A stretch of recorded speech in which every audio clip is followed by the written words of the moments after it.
Yes, I move Deputy to, Mayor, please. I move to excuse Councilmember Ramsdell for personal reasons. Second. All right, hearing a motion in a second, is there anyone in opposition to the motion to excuse Councilmember Ramsdell? Just raise your hand if so. All right, seeing none, Councilmember is excused by unanimous consent. And the next item is approval of the agenda. Are there any requested changes to the agenda? Seeing none, we now go on to report of the city manager. Ms. Terry?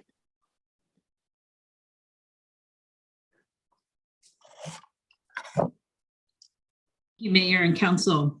Well, we want to wish everybody a happy Valentine's Day today, and hopefully either you've heard from somebody that loves you or you've shared with somebody else that you love them, but happy Valentine's Day to our Shoreline community.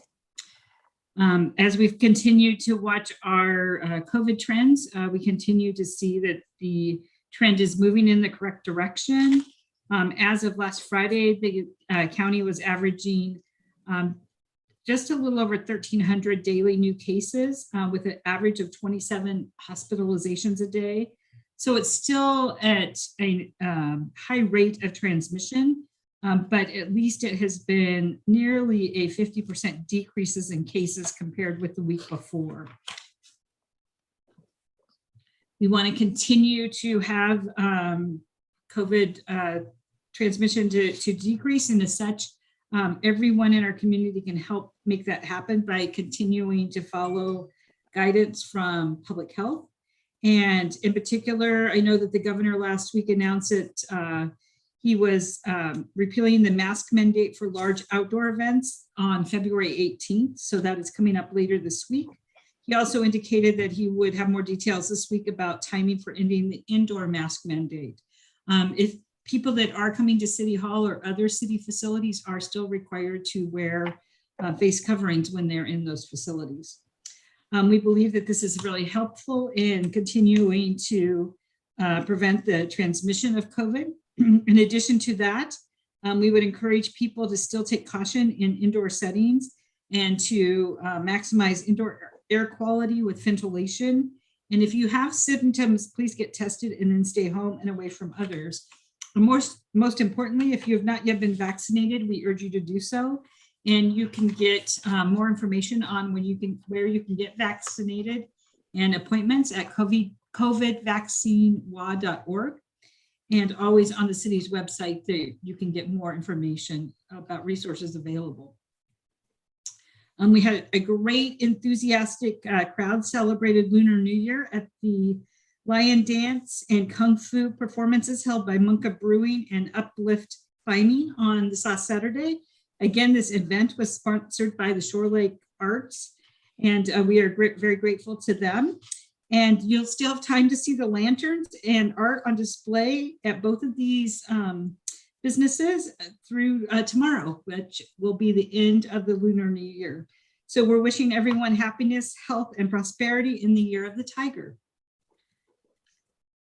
And also last week, the voters in Shoreline approved Proposition 1 for park improvements and acquisition of park properties.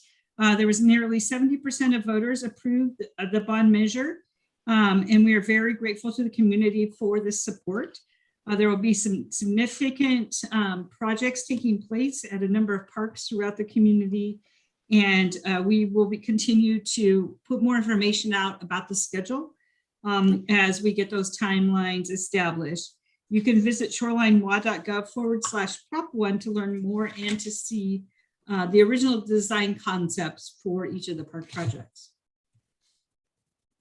If you've ever wondered who maintains our roads or how the city creates a budget or plans for the future of our parks, the city is offering its popular Citywise project online in 2022. This series of 9 informational sessions will provide participants an overview of city government and operations.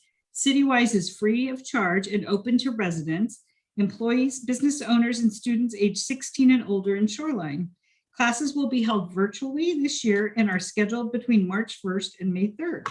You can visit shorelinewa.gov/citywise to learn more and apply by February 18th. And celebrate Black History Month and Black artists.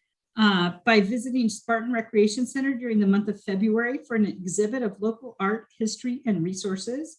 The image on the slide is saddled by artist Weldon Butler. It is now part of the city's permanent collection.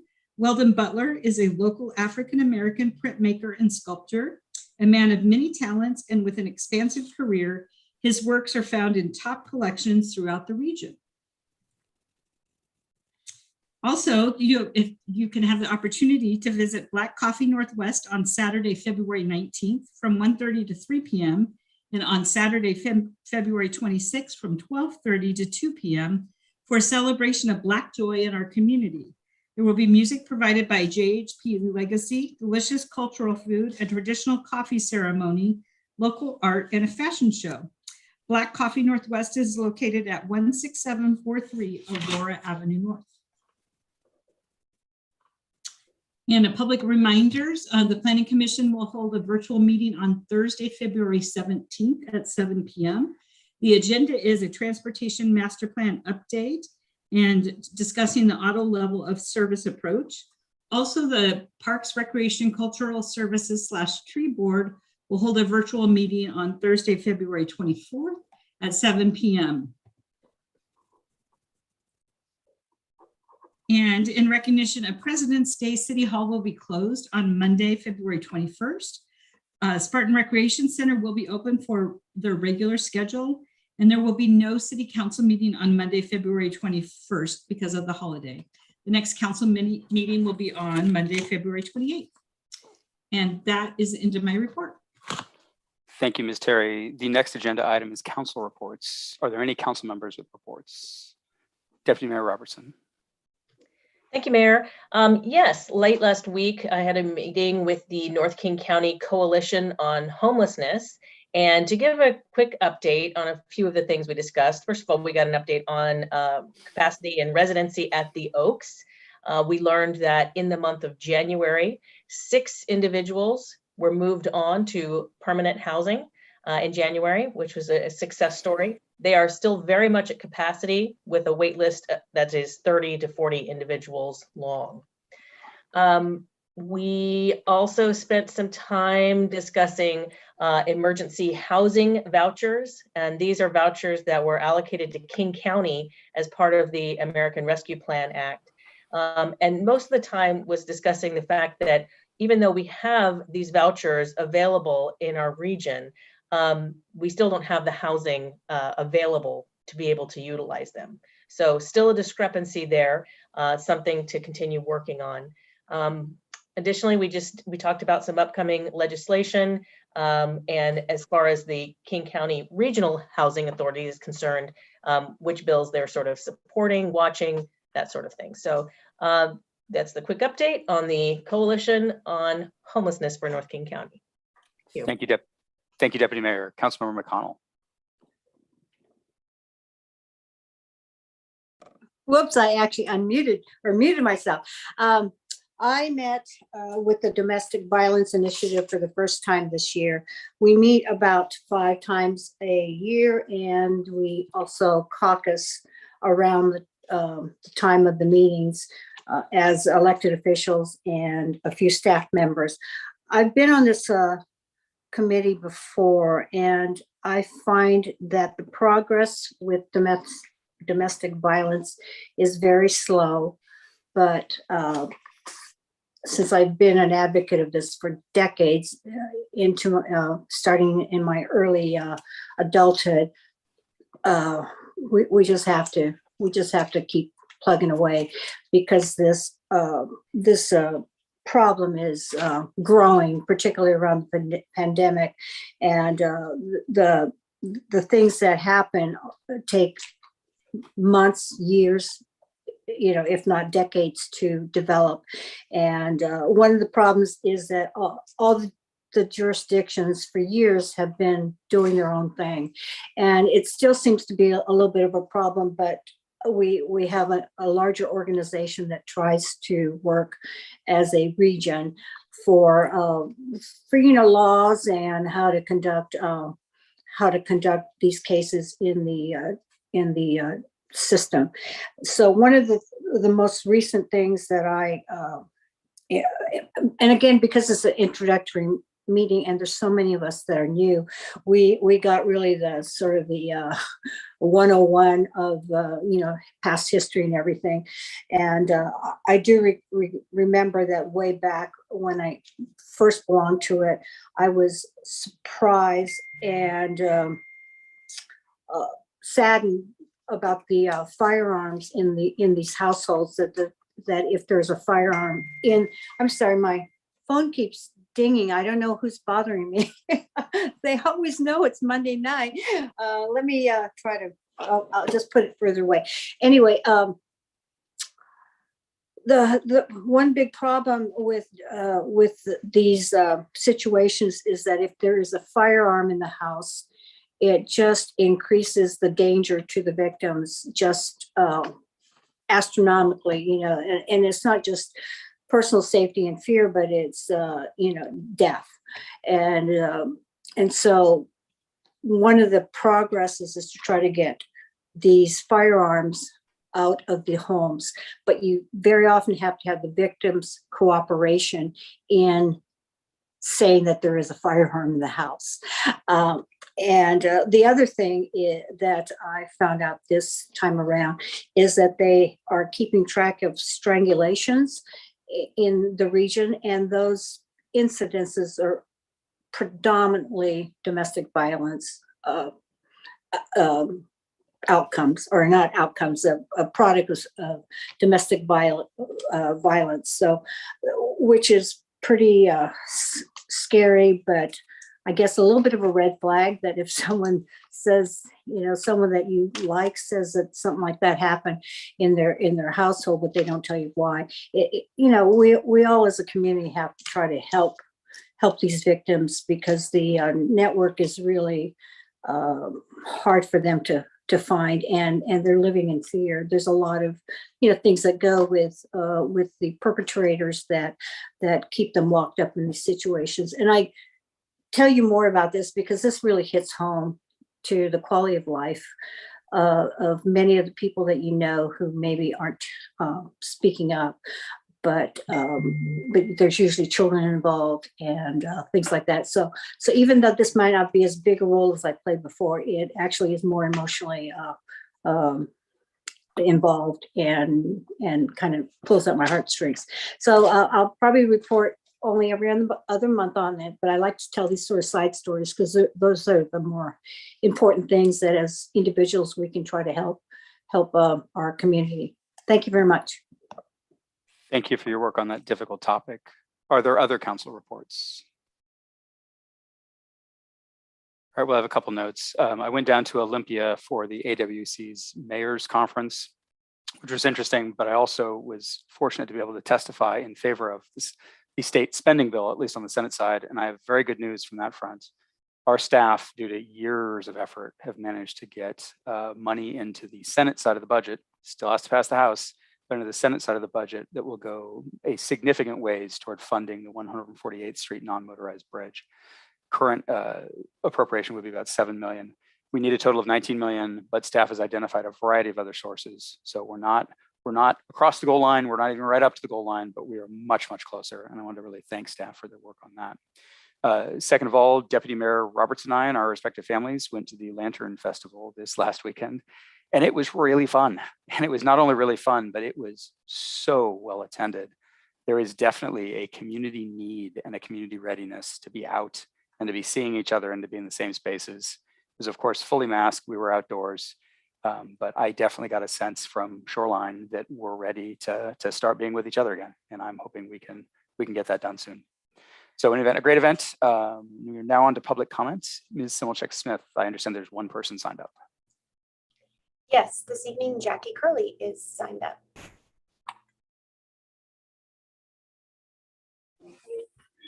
Yes, hi, good evening. Jackie Curley, longtime Shoreline resident. Just wanted to thank the council and folks in the city for the report and the recent occurrence newsletter on the enhanced shelter. And also thanks for the update on the Oaks and the capacity and the successful transition of 6 residents to other housing, other situations that are stable or long-term housing. I want to consider to encourage the council and related entities managing the shelter to provide ongoing reports. As I shared before, it's been helpful to see the currents update, and again, the update earlier on the call today. I just want to encourage regularity of reporting so the city can communicate with residents on the status. Thank you. Thank you, Ms. Curley. Ms. Simmelcheck-Smith, that was it, correct? Yes, that's all we had pre-registered this evening. Great, thank you. Next up is the consent calendar. Deputy Mayor Robertson. I move approval of the consent calendar. Second that. Second from Councilmember Poby. Ms. Simmelcheck-Smith, will you please conduct the vote? Councilmember Mork,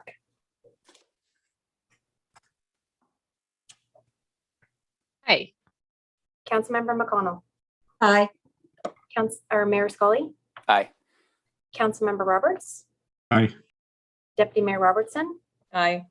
Councilmember Ramsdell is absent, and Councilmember Poby. Aye. All right, consent calendar passes unanimously, which brings us to our sole remaining item, which is study item 8A. It's a discussion of ordinance number 954, which is the amendment to the 2021 to 2022 budget. And I believe Ms. Lane and Mr. Kirkwood will be our main presenters. Mr. Kirkwood will be the presenter tonight by himself, I believe. So. That's right. Thank you very much, and good evening, Mayor, Deputy Mayor, and members of the City Council. Tonight, I have a brief presentation on the impacts of these budget amendment requests on the 2021 to 2022 biennial budget. The staff report discusses the details of the amendment, and Exhibit A to Attachment A presents the proposed changes to the range placement table for non-exempt and exempt staff. The financial impacts of the amendments are detailed in Attachment B, and I believe also C. The City Council approved Ordinance 922, which allocated a portion of the 2020 unobligated ending fund balance toward expenditures that were carried over from the previous biennial budget. And then Ordinance 923 appropriated fund balance for other budget amendments. And then Ordinance 945, which was adopted last November, provided for some use as part of the mid-biennial budget modifications. So this table shows that the remaining unobligated fund balance totals $8.602 million. Some of that is proposed to fund amendments that are discussed in tonight's staff report. I think I hit the wrong button. I apologize. No action is required by the City Council this evening. This meeting provides an opportunity for the council to ask staff specific questions and provide staff direction. Potential action is scheduled for February 28th, 2022. So with that, I'd be happy to entertain any questions or comments from council. All right, this is a study session, so we can go straight to questions or comments. Are there any questions or comments from the council? Deputy Mayor Robertson. I look forward to supporting this proposal. I was really excited to actually see the addition of a planning examiner, just recognition that wait times are a little bit longer than we'd like them to be, and we want to keep that process moving. And of course, I am so thrilled that we get to bring on some help to execute the projects that are part of Prop 1. That's a really exciting moment for us. So I look forward to supporting this proposal. Thank you. Thank you, Deputy Mayor. Other questions or comments?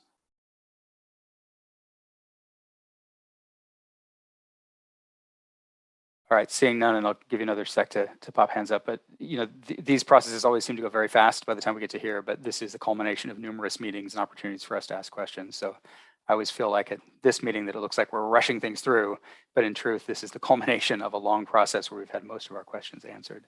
Councilmember McConnell. I'm probably just going to echo Councilmember Robertson's statements that very excited to add a let me see the title for the facilitator of keeping track of all of our projects with the new parks bond that looks like it's going to pass, and we're so excited. And thankful for the support of this community over and over again, for digging into their pocketbooks and improving the community, not only for themselves, but for everyone else that needs more open spaces because they live in apartments and things like that. So that's really exciting. And again, the same thing for the third examiner. It's probably, well, I think the report said 2000 was the last time we added one, and we are walking into the storm of MUR 70s and 35s or 35s and 45. I forgot the numbers now, but those projects obviously are going to take a lot more time for the staff, and we don't want to be hearing complaints from those people who bring a lot of business money, people to our community. So there's not much more to say, and Mayor Scully's right. We've talked about these things over the years, over and over again, and staff brings some great recommendations, and lots of times they're overdue. So thank you very much. Thank you. Councilmember Mork. Thank you, Mayor. I too would like to echo the comments of my senior council person and deputy mayor. I'm thrilled about the addition to the planning department. We really need another examiner. There's so many new projects coming, and the times are getting longer, and I think that's wonderful. And I'm ecstatic about the Parks Bond and being able to move forward. And I too would like to thank the citizens of Shoreline for helping to invest in our city and keep us moving forward in the right direction. Thank you. Thank you, Councilmember. Any other questions or comments? All right, seeing none, Mr. Kirkwood, does this come back as an action item or is it on consent? I believe that it's hopefully going to be scheduled on consent on February 28th for action. All right, Ms. Terry, is that correct? Yeah, that's correct. All right, if there are any objections to that, please just send an email to the city manager. Otherwise, we'll look forward to seeing this on consent on February 28th. And in my 7 years, this is not the fastest meeting ever, but this is in the books. So I want to thank you all for an efficient meeting, and I will look forward to seeing you all in 2 weeks after our holiday. Thank you.